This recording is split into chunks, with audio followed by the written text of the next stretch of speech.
Buenos días. Nuevamente nos encontramos en este espacio virtual, en este caso para hablar acerca de la enseñanza de la lectoescritura desde la perspectiva de la señora María Clemente Linuesa.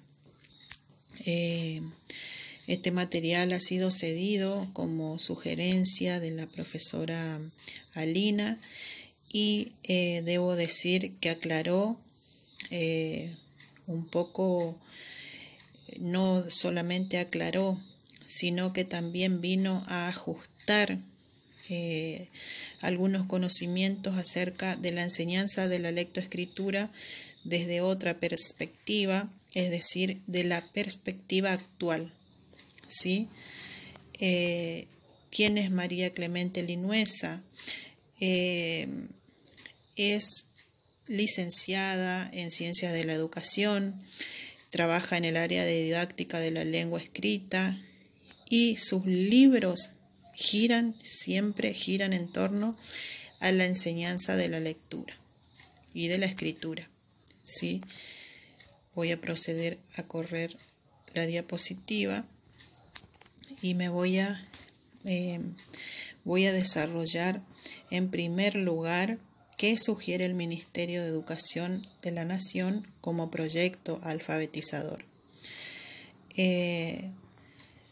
Como había presentado 2 videos, en el primero presentaba los conceptos importantes del área de alfabetización inicial y en el segundo video, en el segundo material audiovisual, presenté los distintos tipos de enseñanza de la lectoescritura.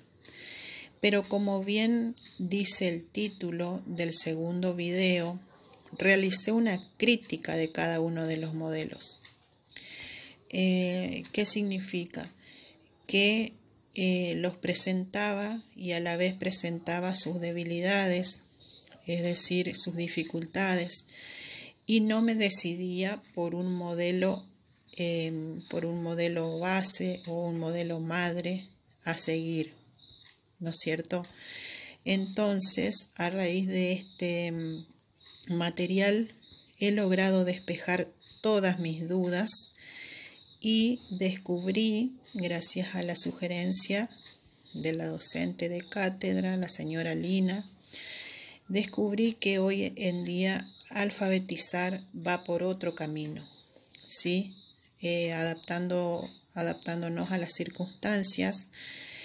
Hoy en día alfabetizar ya no es deletrear, ¿sí? O sea, alfabetizar implica un lector competente, que sepa leer. ¿Qué significa esto? Que sepa leer varios textos, que sepa interpretar, que sepa aprender o utilizar otras funciones de la lectura, no solamente la memorización de letras, de consonantes, de vocales, ¿sí? Por eso es que yo no me decidía en ese segundo video, presentaba los métodos y sus dificultades, pero no me decidía cuál guiaría mis prácticas en este mundo, ¿no es cierto?, de la enseñanza, de la lectura y de la escritura. Y con este material es como que se despejaron algunas dudas. Se entiende que el alumno aprende a leer y a escribir exclusivamente a través del conocimiento de un sistema de lengua escrita, ¿sí? Pero en ese entendimiento queda afuera el por qué, el para qué y el cómo se escribe un texto, ¿no es cierto? Es decir, entender la escritura como una construcción social. Eso es lo que aboga esta señora María Clemente Linuesa. Es decir, no se trata de enseñar palabras fuera de contexto, fijadas por la costumbre, sino que hoy día se plantea la necesidad de seleccionar los textos. ¿Cómo seleccionamos? Partiendo de criterios adecuados que tratan temas interesantes para los alumnos, ¿sí? Estos temas pueden relacionarse con otras áreas. Esta licenciada en educación nos habla en torno, voy a pasar la diapositiva, de qué implica alfabetizar hoy en día, ¿no es cierto? Y hace referencia a una teoría muy importante, que es la teoría perceptiva, ¿sí? Acá tenemos su concepto, pero voy a explicar un poco con mis palabras. Ella se basa en la importancia de la corriente perceptiva. ¿Por qué?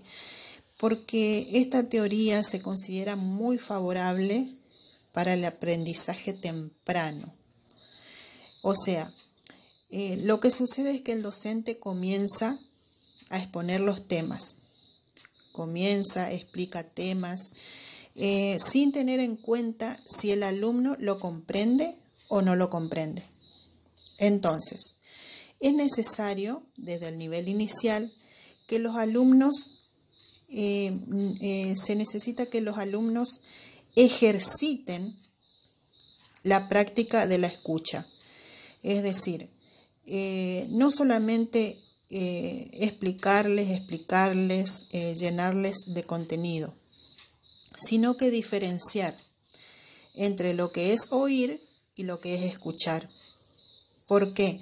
Porque a veces no es lo mismo.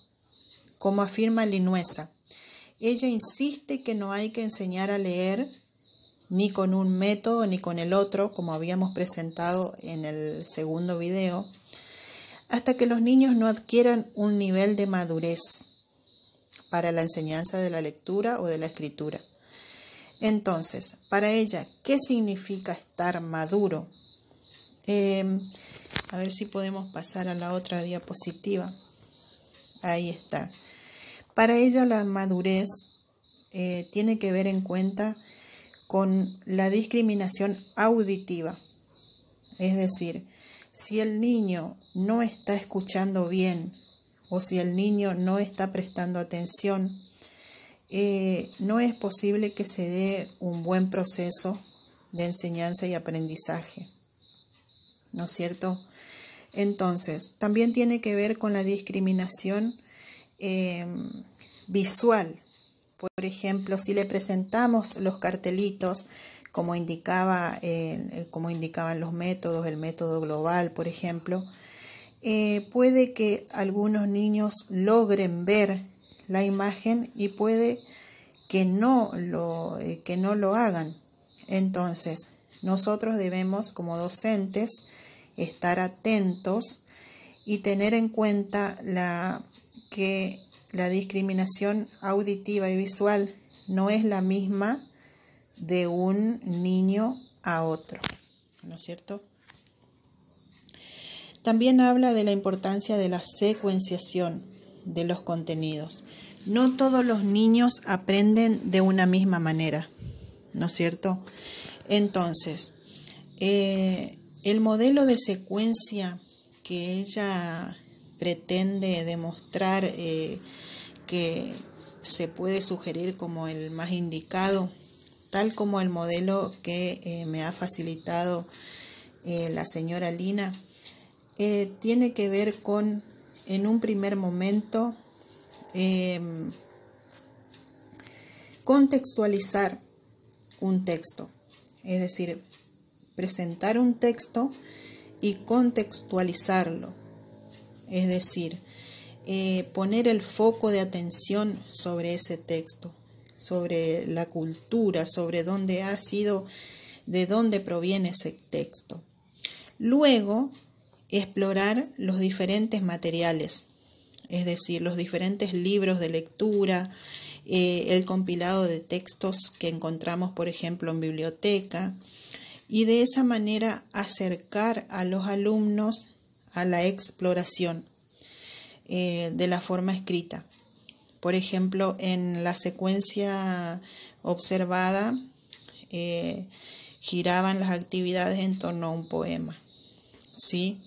En ese caso, se presenta el poema y luego se comienza a trabajar comparando las palabras, comparando su extensión, sus finales, diríamos, y de allí se procede analizando partes de esas palabras y luego ordenando sus letras. ¿Sí? Es como un método global, pero es más ameno. Comienza con el texto, las palabras, las letras, se vuelve a la lectura, en una tercera actividad se vuelve a la lectura, donde se extraen diferencias, la diferencia entre vocales y consonantes, la diferencia entre las unidades que componen la palabra, acercándose a una lectura analítica, ¿sí? En eso consiste la propuesta de secuencia que hemos analizado. Y luego de llegar a un formato de una lectura analítica, revisar nuevamente la escritura, interpretarla, sistematizarla y como actividad final reflexionar acerca de lo aprendido, ¿sí?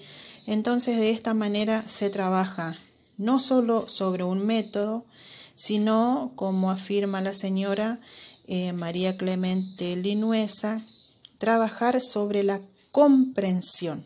Ella pone el acento sobre la comprensión.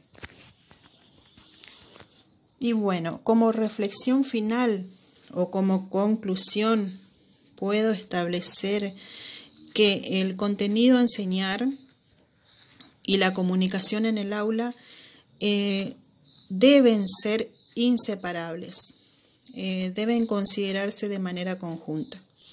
Si se quiere conseguir algún tipo de progreso, ¿no es cierto?, en lo que respecta a la expresión oral y escrita de los alumnos.